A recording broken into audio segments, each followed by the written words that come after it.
his schedule set up to make sure that he's ready and fresh to play for everybody. But when I was talking with Q the other day, he was telling me about how hard his sets were going to be as he had the 4 p.m. pool and then was going to go straight to Cop Cut. So that's always something you have to consider with any of your gameplay.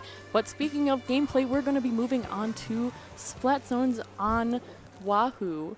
We've got a double backline comp coming from the Steelshot over here with Bob running an Explosher and Meta bringing in a Dynamo Roller. Dynamo Roller actually being an incredibly powerful tool on Splat Zones on Wahoo.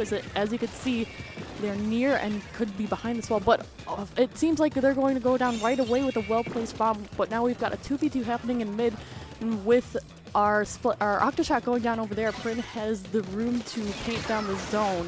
Oh, okay. You know what? A 2-for-1. That is not half bad. And getting taken out by that Dynamo Roller. Thank goodness for some things, huh? And now as Prin is a pretty decent midliner, as you can see with those dually squelchers. That mobility not coming in handy as much as they would have liked. That Octoshot getting right in the face. So three players on Team Green getting right into the face. All right, now Steelshot. what we're seeing next now is some of the hard lockouts that can take place on a place like Wahoo World with the high ground and low ground being so detrimental. It can be very hard for anybody that suffers a heavy man loss to get back into the fray of things. But we've got the Booyah coming out from Meta over here, going to be moving Fletch out of the way for these backliners to get into shape. And now Fletch as a Dynamo is going to have a lot of rain to solo paint the zone. So you can see just how powerful and painty this guy is. Indeed, a very good flex player he is. Who really doesn't play the Dynamo Roller all that often, or at least those aren't his mains, at the very least. But still very effective with them. And as he lurks in they lurk in the green waters. Those sharks, they are baring their fangs now, and indeed, it's going to be Steelshot getting a bite taken out of them by Element D.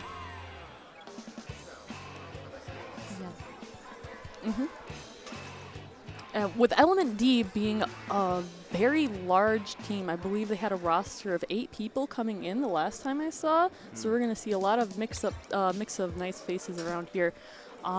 So there was a lot of extra. That 2-for-1 by Fletch was so clutch. And the 2-for-1 from Flex, it wasn't even the first one that took place, as I believe the Splatshot Pro on their first team chucked a bomb over to their side and took out both their backliners in the first 15 seconds, I believe. Yeah, it seemed like it, and indeed, all you got to do from there is just kind of chill in your ink and watch the clock tick down. And yeah, just too many split spawns, too many 2v1 situations, and ultimately that'll spell disaster for any team. But Element D, you know what? You gotta make your own opportunities in this game, and indeed they are. They don't wait for them. They will. They're more than happy to create them. Steelshot, they're gonna have to take the initiative here if they want to find themselves in a manageable situation. However, if we go to Rainmaker on Humpback Pump Track, what adjustments do you foresee them making? Yeah, speaking of creating opportunities, for the adjustments that need to be making here, Rainmaker can be a very interesting game to play on Humpback with the different kinds of options that you can go, because you can take the line over to the left, you can push the left right from mid, or you can push the right straight from mid. But with the most common one being from the right, you get to see some really nice coordinated specials. So as long as we have Steelshot bringing in some well-standardized weapons, we can see a lot of good plays coming from them moving forward.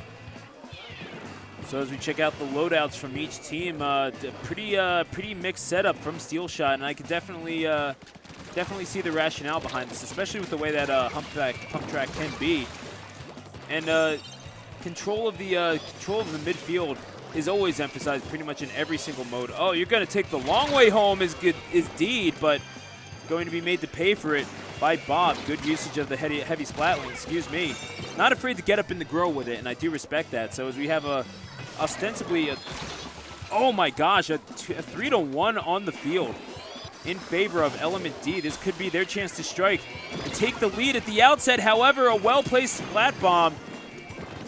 And Etsy going to going to save a team a little bit of trouble. However, maybe driving a little too far ahead, and that allows Element D to take the lead. All right, and they've got 2 people going down, so it looks like this push is going to be over very soon. Prin using the armor gifted by the Booyah Bomb to keep them alive a little bit longer.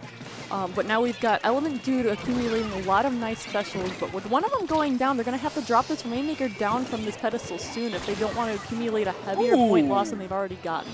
But we've got Prin going down in that mid, and the Stingray's coming in, and this is a special coordination I've been talking about, but Perps in mid taking out the 2 people that were ready to push that Rainmaker. Now they're going to have another chance to get this on the other side. If they can move that Charger, they're going to have a lot of space to make this happen.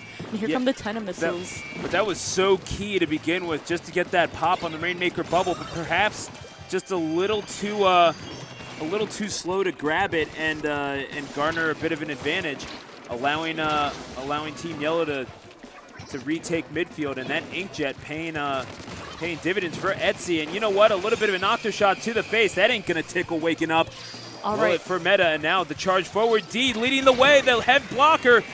But coming up from behind is Perps, saving the day. But as we see right now, on the field, they're going to drive it. Oh, wait a second. Meta, who got that splat to begin with, going to charge forward and at least try to reset it to midfield. Might as well hold it. What's the best way of what's the best method of defending? Having the Rainmaker.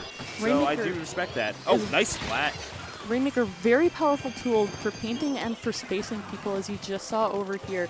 Now we've got Element Dude with the advantage on this side of the map. You're going to be painting up, and we were talking about well-coordinated specials earlier being the key to victory in Humpback, but Element Dude proving to us that what's more essential is having a really well-timed splat or curling bomb, as that's what got them a very heavy point lead on this particular push.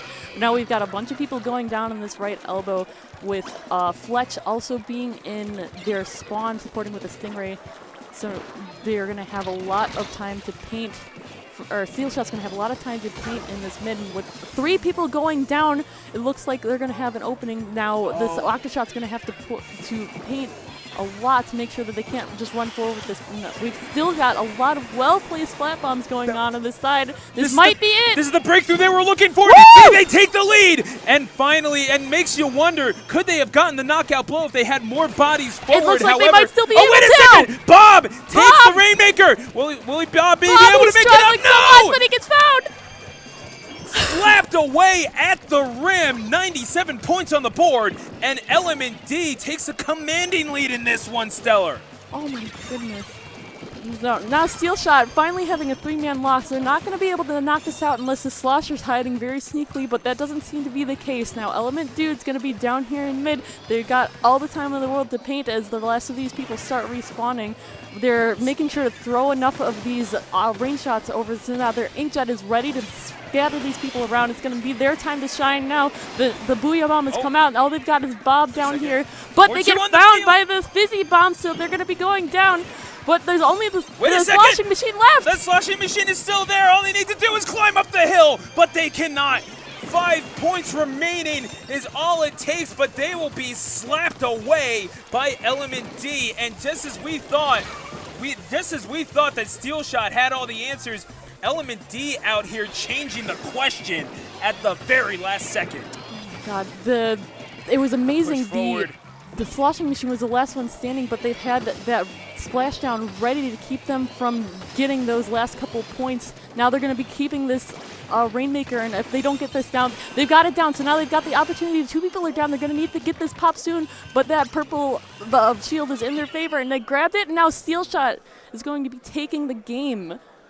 Unbelievable. Just as we thought that Steelshot had it, just as we thought, they were able to get it.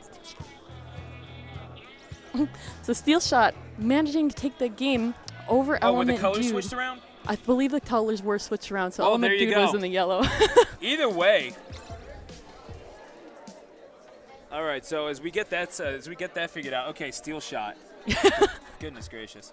Unfortunately, I was looking at the colors, and you know why it made sense to me is because Perps was purple. That's what I'm looking at right now. I want to no. Please go back to that because I saw that Perps was purple. I was like, okay, yeah. Yeah, unfortunately. I was able to recognize Element Dude as the one in the yellow team, but I did just notice that they had the colors flopped for that one. Thank so you. no I'm worries. not crazy. You're not I'm crazy not crazy for that one. For that particular reason, anyway. Awesome. Goodness gracious. Yeah, no, Steelshot came in clutch, so now we're going to be having a 1-1 bracket over here, and with that we're going to be moving on to tower control on Sturgeon.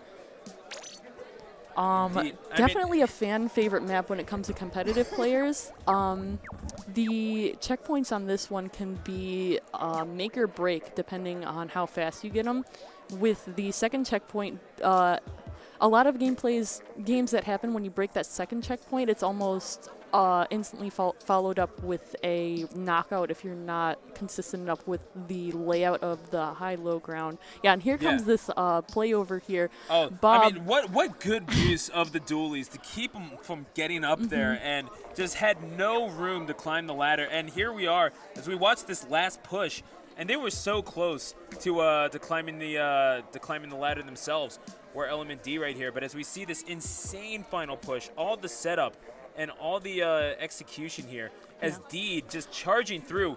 Luckily, they had that splat right there. Good stuff. The Fizzy over there having enough range to knock that man out. And even though they had this one, the last person up was here, but their splashdown made sure that they couldn't go right up there, and them being jammed into that corner kept them from pushing it past that 3 points that would have gotten them the lead there. Beautiful dictation of movement by Steelshot. As we learned, Steelshot winning game number 2.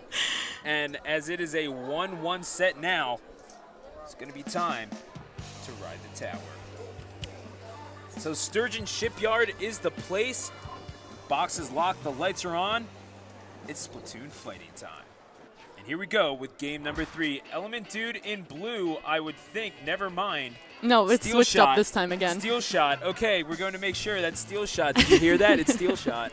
And well, it's still the yellow-blue colors, but that's okay. So we've got Element Dude in the green and Steelshot in blue this time around. We've got 2 people going down on Steelshot's side this time, so we're gonna have this splatter. We're gonna have this Octoshot hopping on this tower, switching out with Dude in just a second. But we've got a Blaster hanging out, looking for some picks, but isn't able to find them before they get called out. Now we've got the Stingray battle going on, and Bob being the victorious one on that side, which means their team with all these people up are going to be able to push out into mid very soon. Bob being forced to change positions here. And finds some higher ground, however, and indeed finds a splat well aimed by that backliner. And Bob going to try to ink as much turf as possible, try to make this push a little easier as the tower gets reset. Booyah Bomb going to force Bob off of the higher ground.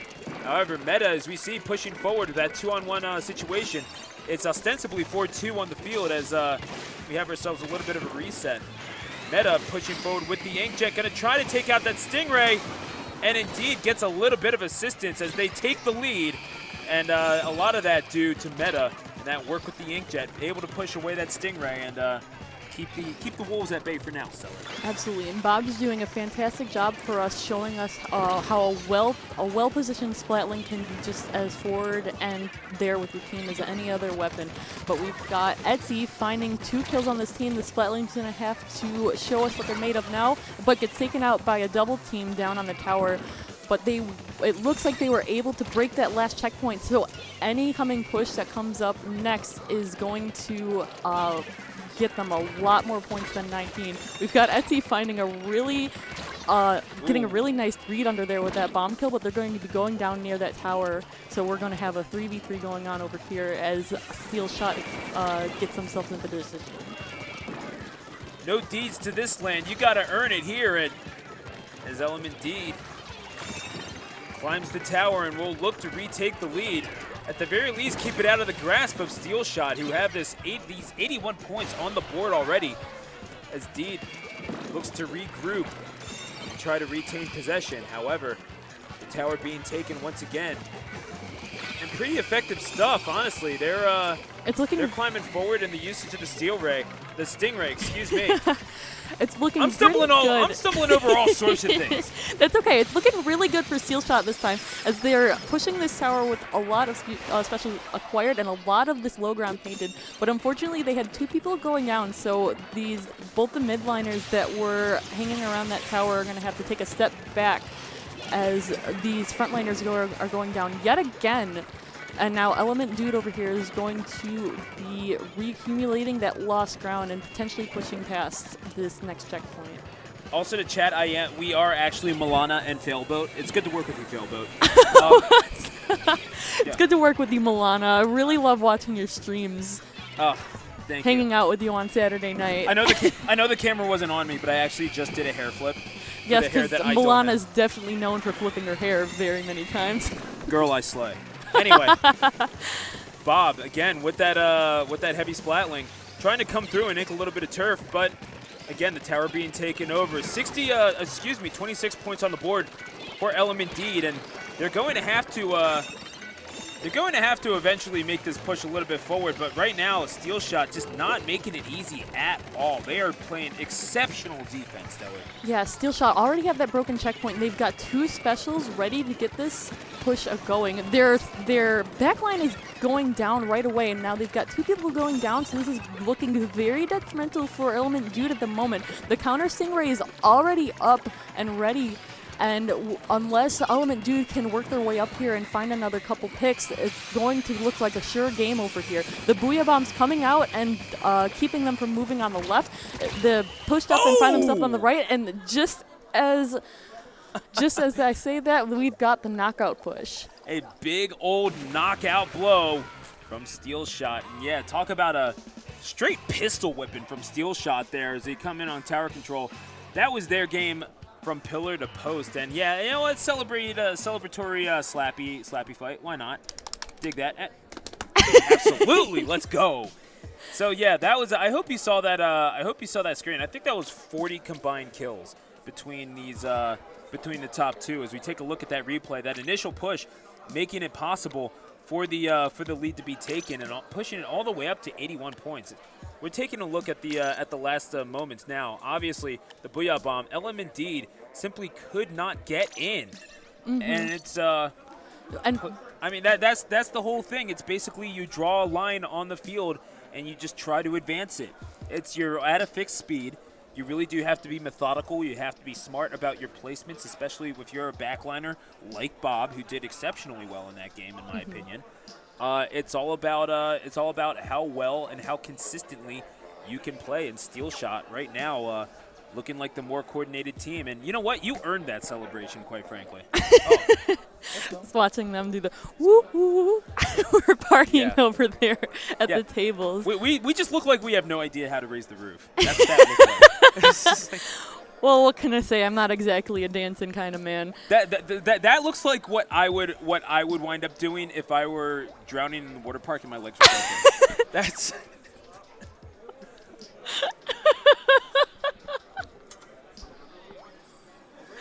So anyway, Steelshot's up 2-1. 2-1. They're definitely not the same team we saw in Game 1. So really, cheers to them for all the hard work they put into that. I'm gonna say a quick hi, Rissa. I love you too. And taking a quick peek at the chat before we're moving on to our next game. We've got Clamplets on Snapper Canal, and if there's any map where you really benefit from a well-coordinated push, it's definitely this one. So now we've got Steelshot in the purple and Element Dude in the green, nice and set up for us, and we've got a lot of interesting picks with Element Dude opting to bring a Kensagal with them, as long as a Vanilla Splattershot Pro. Vanilla Splattershot Pro seeing a lot of picks in the recent meta changes, so I'm looking forward to seeing how they work with that. But we've got Steelshot. Always been a favorite of mine, quite frankly. I just love. It makes it easier to hit your opponents when you got point sensor. So it helps me because my aim ain't that great. But that's okay. We've got Steelshot over here. They're going to be playing some hard defense for us as they suffered a 2-man loss pretty early in the game, but they're doing very well with this Explosher, getting all of the area nooks and crannies. But like I mentioned earlier, we've got this well-coordinated push coming out. Our backline going every which and every way to make sure that these players don't have too much power on them. But elements are Etsy finding a pick on them, so they're going to be putting in a bunch of clams in these next coming plays. Etsy putting in that work. Beautiful stuff. I mean, taking out 3 separate people in order to Squid Kids, whatever the case may be. You get the point. Either way, putting in that work in order to put up, I believe, 32 points on the board. Doing a little math on the fly here. And Meta looking to respond, but that is a lot of green ink to have to get through. That baller is going to assist, and Bob charging in as well. Bubbles assisting. This is teamwork, and they earn that barrier breakage. And if they want to earn more, they're going to have to do it now, and indeed they do. Amazing. Already over halfway. Beautiful coordination. All of a sudden, Team Green just being throttled. Prince still putting in the works. Find another pick. We're going to need another couple of clams. They're going to keep this barrier open for even longer. This could be a Prince knockout. Can get these last couple of clams in, they're going to be able to knock out this game, but it looks like that base is going way greener, and she's not going to have the footwork they need to push into there. 95 points on the board, though, Stellar. That is an incredible start. Well coordinated, all starting, and they definitely talked that out. That's the sort of thing you got to draw that up in the planning room, Stellar.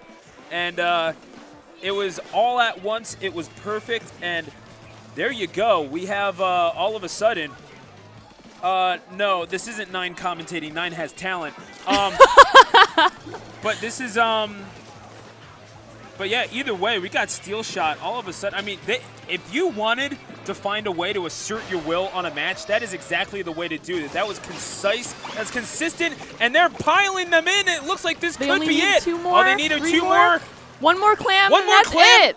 Boom, there you go. Steelshot, a sure shot to go into the next round. They'll win this 3-1 after a few well-coordinated attacks. They earned that one after some Vince Carter-esque dunks on Clam Blitz. Yeah, that was amazing. During their first push, it's so hard to get a lot of those first pushes past maybe, say, anywhere between 50 to 30. It's Steelshot winning 3-1 with that amazing Clams game, getting down to 5 points in their first attempt. You see, not sure if we're going to have a replay for this, so I'm just going to talk off the top of my head. With that push starting, they had a lot of their aggro players all the way up in their base, but at that moment, 2 of Element D were flanking around behind. So as Bob, the backliner, was popping their specials with the bubbles, they were moving forward and they were really in danger. But Prin snaps around, takes on a 2v1, and not only for the majority of it, they managed to live through and distract them long enough for them to get that. For him to get that huge point lead, but they even managed to take out a couple of them and put in clams before they even had to worry about themselves staying alive. You know, for as straightforward as a map as this may seem on paper, Stellar, it's amazing how many battles you can find all over this map. And let's go ahead, quoting Ludacris, take that and rewind it back. Yeah, so here we have the play I was talking about earlier. We have Killua coming in with the Splattershot Pro and Deed not too far behind them. They have this Booyah Bomb coming out, and they flip around to make sure that their backline back there are able to take care of their clams, making sure they're spacing themselves. And with this well-placed bomb, they take out this one, the Ella Killua, stumbling a little bit there. And then the next one, and I think that's what usually plays like this end when flanks like that are a bit too intense, because 2v1s are very difficult, but that's what managed to get them from, say, 30 to 40 points all the way back down to 5. Yeah, and as you saw, basically the GG Booyah Bomb keeping them in their spawn, and all they can do is sit and watch their tournament hopes go down the drain.